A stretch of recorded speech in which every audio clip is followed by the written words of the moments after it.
The 49ers' victory entering the bye week does more than push their record to 9-4.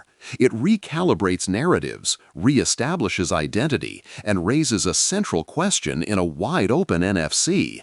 Why can't this version of San Francisco make a legitimate run at the conference title? The performance against the Browns didn't hinge on gaudy statistics, offensive explosions, or one signature moment. Instead, the win was a manifestation of resilience, opportunism, and complementary football. It was the kind of game elite teams find ways to win, particularly at the inflection point of the season when contenders and pretenders begin to separate. What distinguished this game was not simply that San Francisco beat a talented Cleveland defense. It was how they did it, by capitalizing on mistakes, manufacturing points from sudden change situations, stabilizing after setbacks, and seeing meaningful contributions from players who do not typically dominate headlines. Layer in Brock Purdy's strong performance in difficult weather, and Kyle Shanahan's schematic victory over a defensive coordinator who has historically given him real challenges. The result was not a perfect game, but a defining one.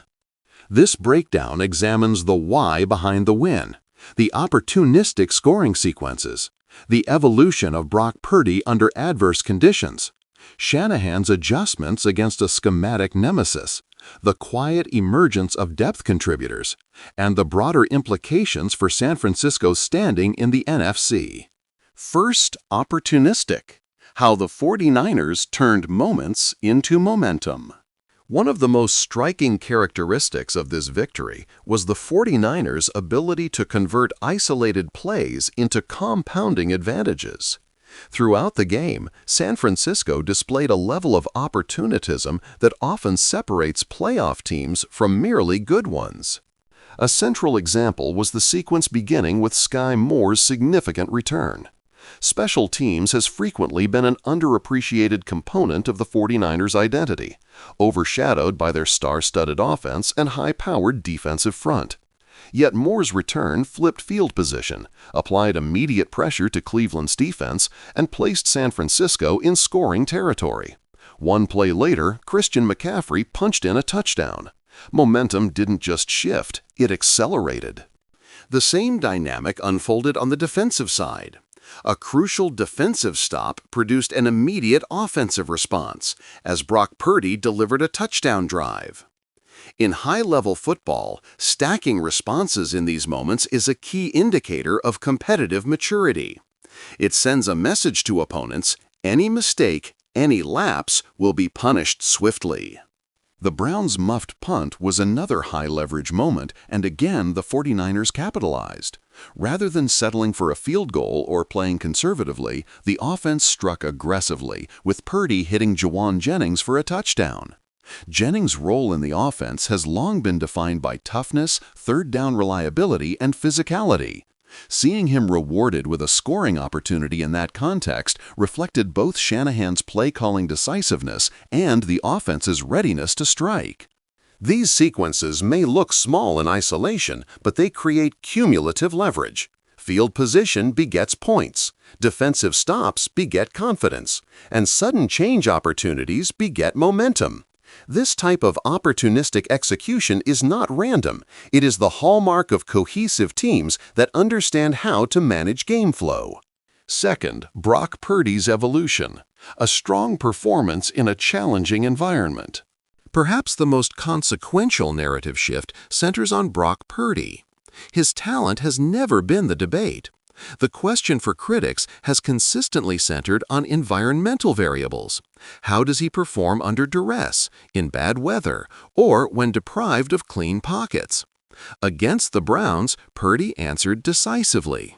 The weather conditions demanded patience, placement, and ball control. Throughout the game, Purdy's footwork and pocket management were noticeably improved compared with prior outings in similar conditions. Rather than forcing throws or allowing the weather to dictate play style, he remained composed, kept the operation on schedule, and made sound decisions. His movement within and outside the pocket was equally encouraging. Whether extending plays to buy receivers time or executing on designed rollouts, Purdy showed a level of mobility and control that is becoming a defining feature of his growth.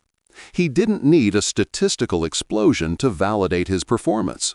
He needed poise, timing, and decisiveness. He delivered all three. Of particular note was his response after last week's performance.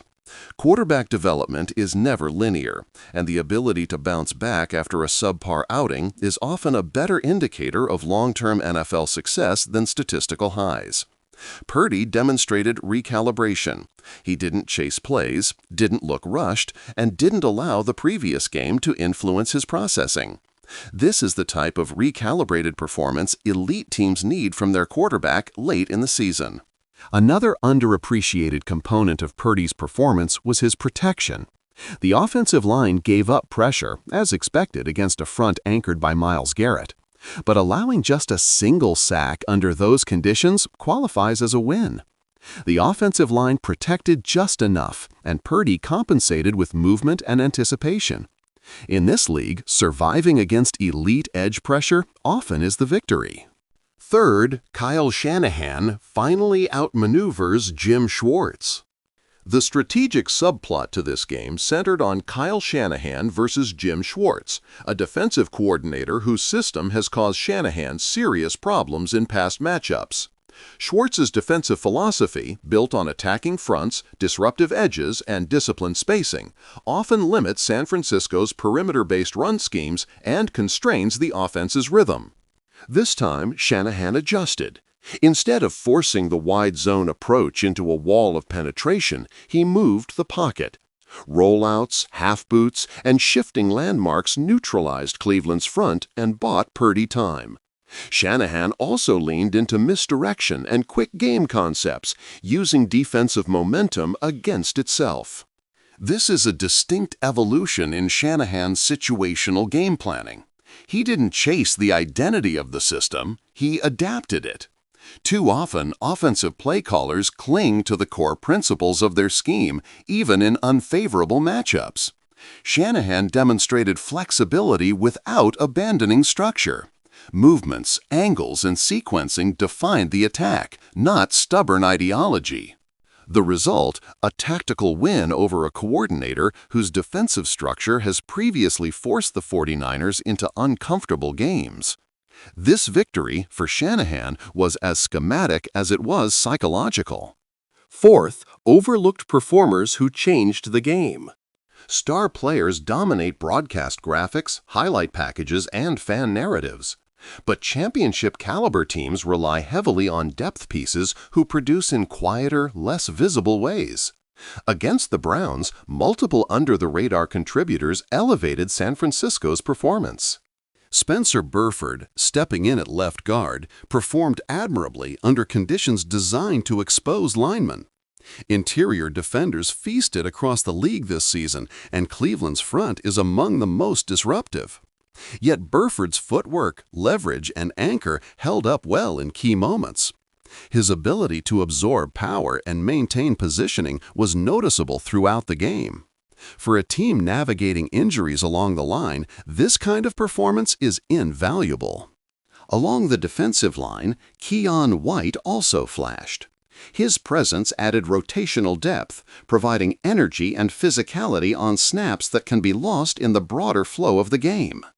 The ability to generate pressure or collapse pockets without relying solely on starters is critical in the back half of the season, particularly when facing mobile quarterbacks and quick-game offenses that punish predictable rush lanes. Depth is not about replacing stars. It is about stabilizing the team in the plays between stars. That is exactly what Burford, White, and others delivered. Fifth, a wide-open NFC. Why the 49ers are positioned to compete. The final and perhaps most compelling thread of this breakdown is the broader strategic landscape of the NFC. Parity defines the conference this season. There is no unbeatable super team. Every contender has flaws, and every playoff path feels navigable for a team with the right identity and health. San Francisco's win reinforced why they belong in that conversation. They have a defense capable of high-level disruption. They have an offense that can produce explosive plays even without perfection. They have a quarterback who is improving in the exact categories critics use to diminish him. They have depth emerging at the right time. And they have a coach who, despite the occasional criticism, remains one of the most advanced tacticians in the league. In the postseason, games often turn on three factors: opportunism, quarterback play under stress, and coaching adaptability. The 49ers demonstrated all three in this win. They showed they can take advantage of mistakes. They showed their quarterback can perform under adverse weather and pass rush pressure. They showed their coaching staff can overcome schematic disadvantages. No team in the NFC looks unbeatable. But the 49ers, when playing complementary football like this, look unquestionably capable of beating any opponent. Their highs remain among the highest in the league, and if this win is indicative of their late-season trajectory, they will be difficult to eliminate in January. Now, the conclusion. This win wasn't flashy, it was authoritative.